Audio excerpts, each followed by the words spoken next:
SmackDown Hot Takes, where I take your thoughts, your opinions, your hot takes from the previous episode of SmackDown, Raw, and or PLEs. And that includes Night 1, Night 2 of SummerSlam. So we got a lot of hot takes this weekend for the hottest party of the summer, Hot WrestleMania. Thank you, Simon Miller, for that. SummerSlam. We got Ron Talks Tabletop. The Cena face promo gave me whiplash. Yeah, that was crazy. That was crazy. John Cena, 1 second, he's a heel. Literally, the next sentence, he's a face. It was like mid-promo, mid-sentence, John Cena became a baby face? Other people are not convinced, though. Tracy Woods, I don't buy the Cena is a baby face now. Roman Reigns acknowledged me, says, hot take, I love the Cena heel turn. It was very unique and clever. All the little things he did in the ring, facing away and things like that. I actually found enjoyment in it as well. I think the timing was just off. And the fact that how it got started with The Rock and everybody abandoning everything.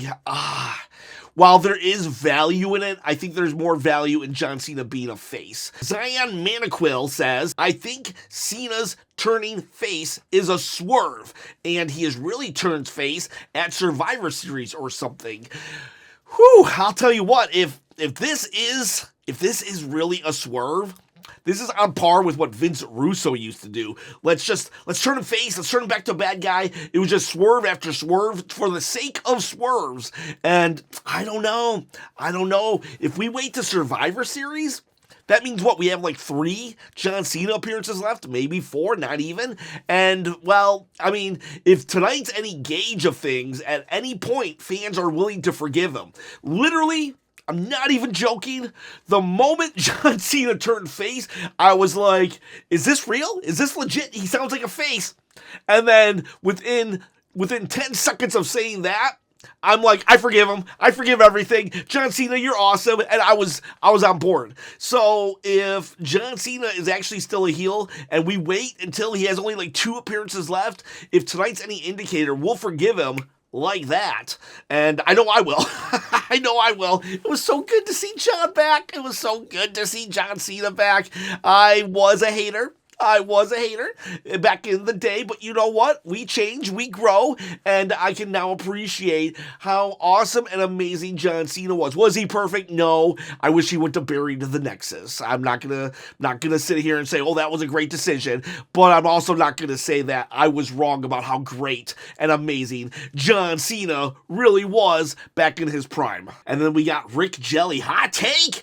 They're gonna be a double turn at SummerSlam. Everybody already knows that. That's not the take. The take is the double turn is going to be Cena turning on Cody again. So that's, wait. Oh my God, he says he edited this. Wait, oh my God. OMG. My brain just exploded, LOL. And even hotter take, it's not just any turn. John Cena's the 4th man. Ooh, he's the 4th man. Does he take over? Does he take over Seth Rollins' faction? That's an interesting theory, Rick Jelly. Okay. What do I feel about that? Could he do it? He could do it. It would give that faction credence. Could you imagine Paul Heyman getting to side with John Cena? If oh man, and then at Survivor Series, maybe Braun Breaker turns on John Cena. John's left with no friends, and that's when he turns babyface. Because he said last night that everyone abandoned him. He turned heel for that big moment, that shock moment, shock TV. And then The Rock left, and so did Travis Scott, and he was all alone, and so now he's sorry. What if there was an element of truth there? And so he sides with Paul Heyman now. He sides with Paul Heyman to have some people back up and friends. And then when they turn on him, well, he realizes it's the fans for real. That's the true backup that he needed. Ooh, Jelly. Rick Jelly with the mind-blowing theory. if that happens, come back to this video right here, and I'll say, Rick Jelly, you the man. Go for Launch, though. Go for Launch says, I need my real heel Cena back. I'm not going to argue with Go for Launch. When the Unseen 17 shows up, this dude is always throwing me $17. So, like, I will just read his comment. Chaos MD saying, Babyface Cena is boring.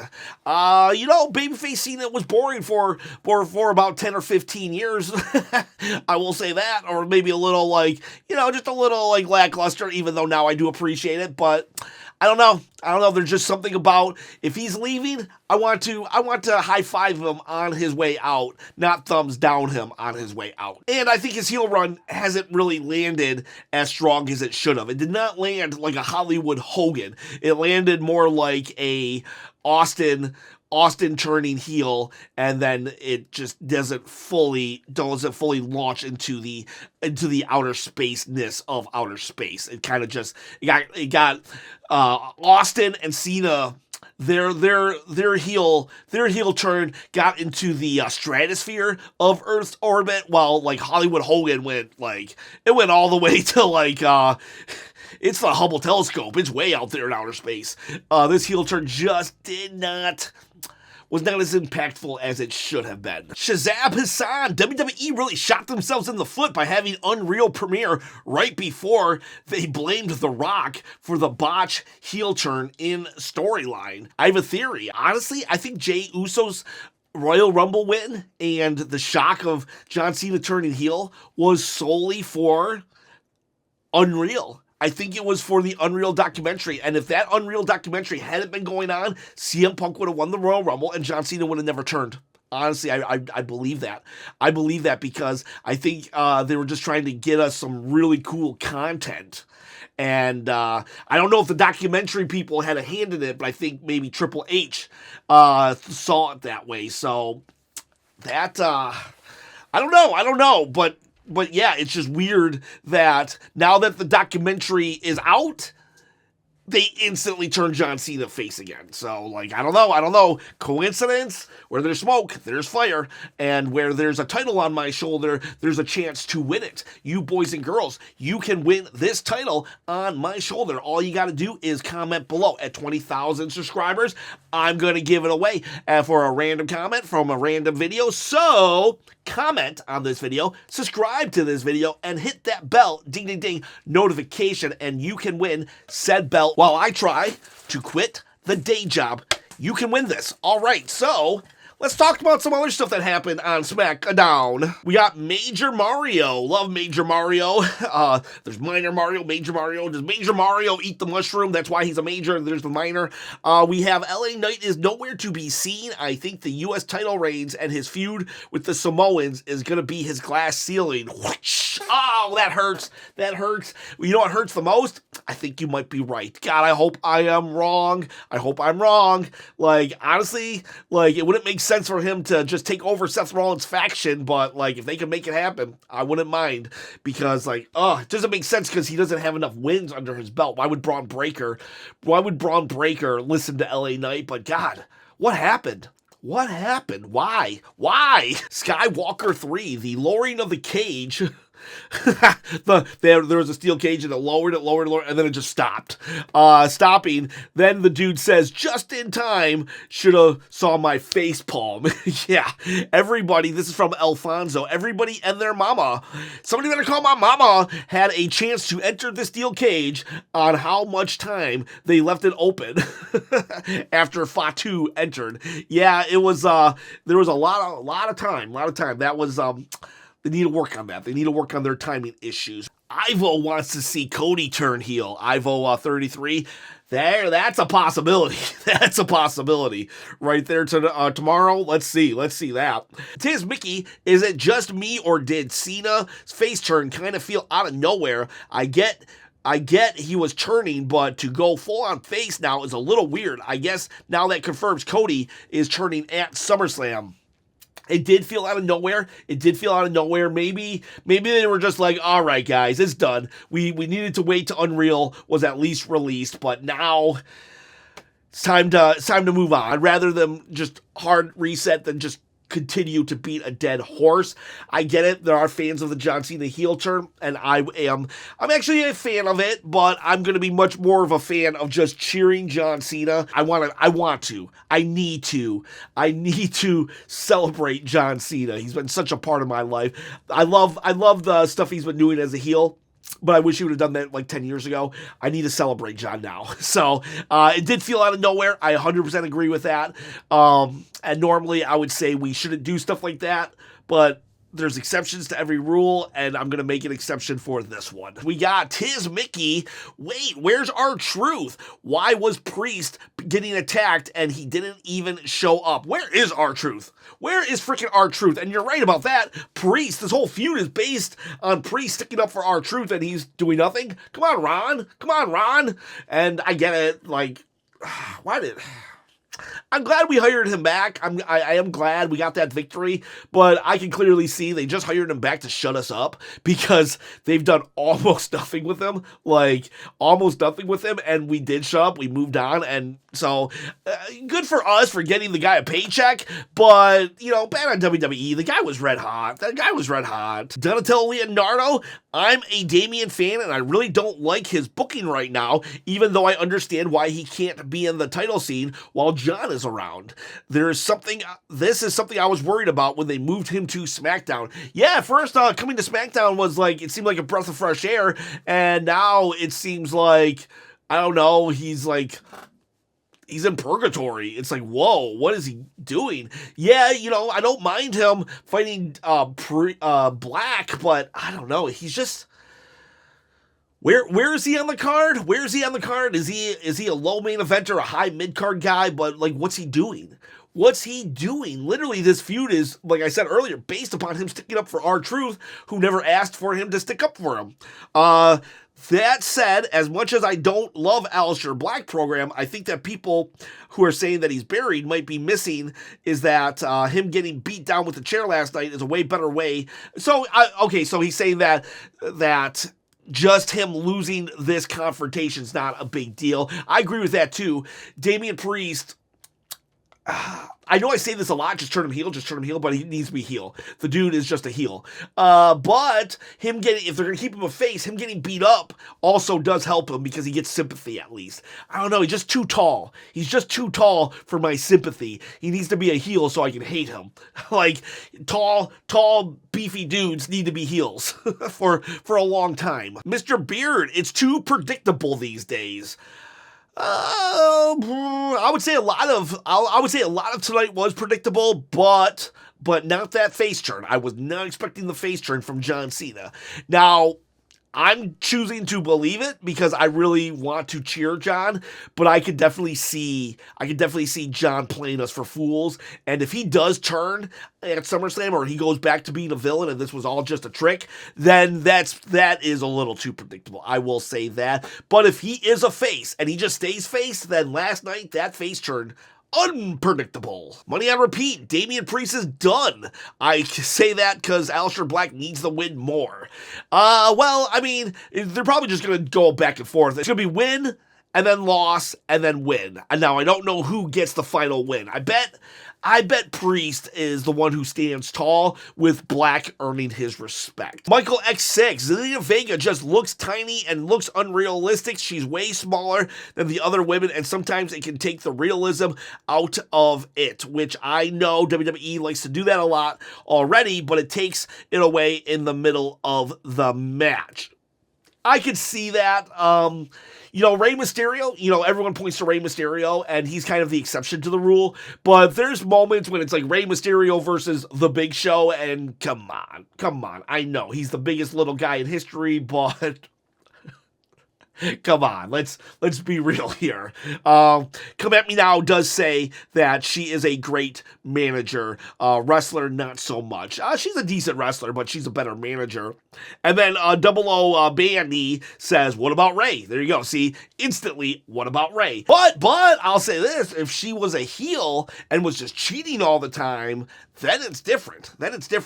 But the underdog story, you can't be an underdog forever because eventually you just become a dog. dog. Because if you're old, and if you're just a dog versus dog, then I just don't see Zelina really beating all the other dogs in the yard. My analogies, can't get that anywhere else. Edward O'Banner, Aleister Black, and Julia were the standout on SmackDown. Julia should have an open challenge every week on SmackDown. I would love that. An open challenge for the U.S. title. Julia would be great for that. She's a phenomenal wrestler. Louis Belmont show on the Randy, Jelly, Drew, Logan side of things. Can we please not have any fake security guards take any RKOs and chokeslams?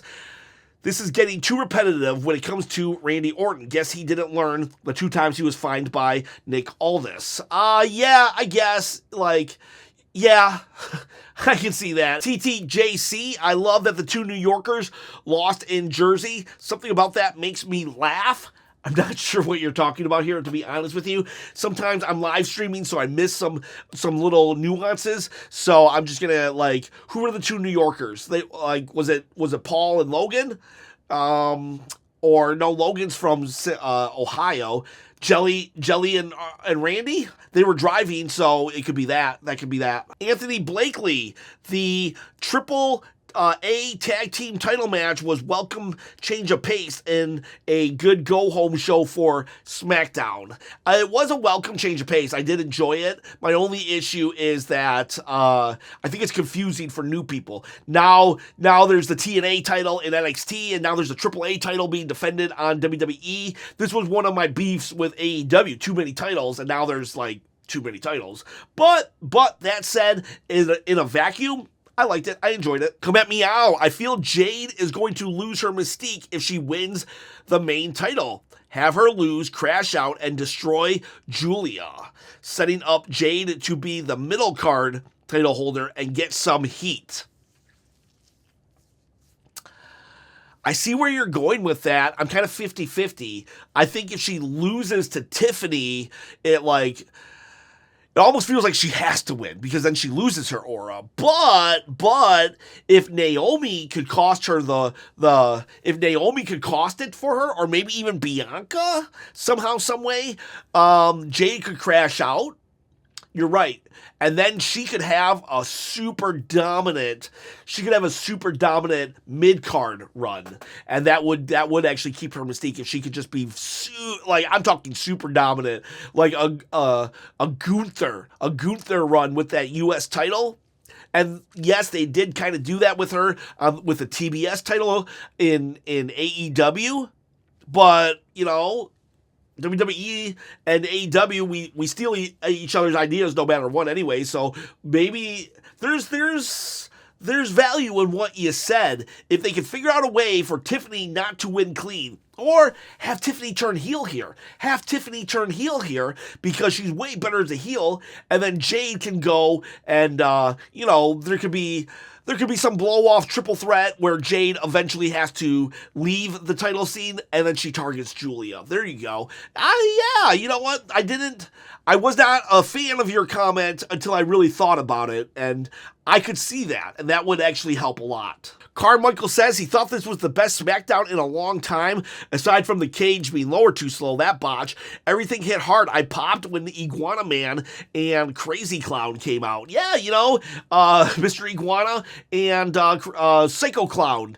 Welcome to the roster. FMJ, I wish the Legado del Fantasma Open Challenge, hopefully plural or later, was on Raw. SmackDown's tag team division is well established. You're absolutely right. Send them to Raw. If they're not in this TLC match, then we know that they're not really valued that much on SmackDown. Send them to freaking Raw. Raw is desperate for tag teams. He also says that open challenges should be a mandatory thing to do every once in a while. Maybe if the belt has been held for 3 consecutive weeks, they should issue one. I kind of like that idea. It would allow for new people to get involved. Like maybe the mid-card titles, there has to be at least one open challenge every month. That would be cool. That would force those titles to be defended. And maybe like the actual big belt, that has to be an open challenge once every 3 or 6 months. And then again, you would automatically get at least 1 or 2 big title shots on your card on free TV, and you don't have to ever worry about storylines for it. And it would just be kind of cool to see those defended. Akmel Ryan, I would have much preferred a Cody and Cena double turn on the night of SummerSlam rather than tonight. Before SummerSlam. I get what you're saying. Maybe too many people were expecting it. Like, I hear everywhere, everybody's like, double turn. And so they did it here. Plus, now we get to cheer John Cena going into SummerSlam. Oh God, I hope this is not a Vince Russo swerve and John Cena's still a heel. I really hope that. It's OTW. That's it. I've seen enough. Give me Mr. Iguana versus the winner of Gunther versus Punk. I definitely want to see Mr. Iguana versus Gunther. But then again, maybe not. Gunther has a hard time fighting these kind of lower card people. I would hate for the Iguana to get wrapped around his neck and he taps out within 2 seconds. Tis Mickey, just like LWO, Legado is awesome too. Yeah, you've been saying that for a minute now. Crazy enough, they actually feuded for a while, and that feud actually, I think it drug on too long, and it kind of lowered their status. But now that they're apart, they are just slowly climbing up that card. Happy for them. Dinah Ja, thank you for the phonetically spelling your name for me. I've been getting it wrong. I apologize. If I still have it wrong, tell me again. This is how I'm pronouncing it. So if I'm still wrong, explain it to me again. Sometimes I'm a slow learner. Dinah Ja. I'd love to see Cena turn heel again and whoop Cody. Something unpredictable like that would be awesome. I need to see more of that side of Cena. I understand why people want to see it, and I think it might happen. I think I'm not sold on the fact that John is a full-on babyface. He might just fully be heel still and just playing with us. I mean, it could happen. It could happen. You might get what you want. Dynaja, I hope I pronounced that name right. Please correct me if I'm wrong. Najib says, I'm a huge fan of Judgment Day Damian, but why did we push him and defend Damian so much for him to now be in the mid-card? This bothers me. What bothers me is they gave him a good program with Drew McIntyre, right? They gave Drew McIntyre, who had one of the best years last year. They gave Drew McIntyre a WrestleMania match with an up-and-comer guy in the mid-card. Fine. If we're going to do that, then the guy that Drew McIntyre faced at WrestleMania needs to be a big deal. They gave it to Damian Priest. Fine. Okay, whatever. Let's use WrestleMania to build up Damian Priest. And it kind of did, right? And then we do nothing with him. That's my problem. Why did we build up Damian Priest and give Drew McIntyre, who was red hot, why did we make that match happen at WrestleMania if we're going to do nothing? Nothing with Damian Priest. And, well, yes, he's in a feud now. It's been what? How long has it been since that WrestleMania, that Saturday night's main event where Damian and Drew fought? And now Damian Priest isn't even on the card. Drew McIntyre's match at Mania was a waste. Fresh and Fly, I hope this Cena face turn is legit. We barely have any dates left, and I haven't enjoyed the heel turn. Like I said, I've enjoyed the heel turn, but I think I would enjoy cheering John Cena more than jeering John Cena. And yeah, I'm with you, Fresh and Fly. I just want to cheer the dude. I want to cheer the dude. I want to celebrate the dude, and I feel he deserves it. So please, please, please, let this be legit. No Vince Russo swerve just to say I gotcha. God, I hope. We only got, how many days do we have left? Less than 14. There are literally less dates left to cheer John Cena than he has title reigns. So please, please, please, be a face, John Cena. Be a face. But I have my doubts still. And those are your hot takes for SmackDown. We will do hot takes for SummerSlam, Night 1, Night 2, and Raw, and we will stream all 3. So we got a busy weekend ahead of us. I'll see you tonight. Have a good day, boys and girls.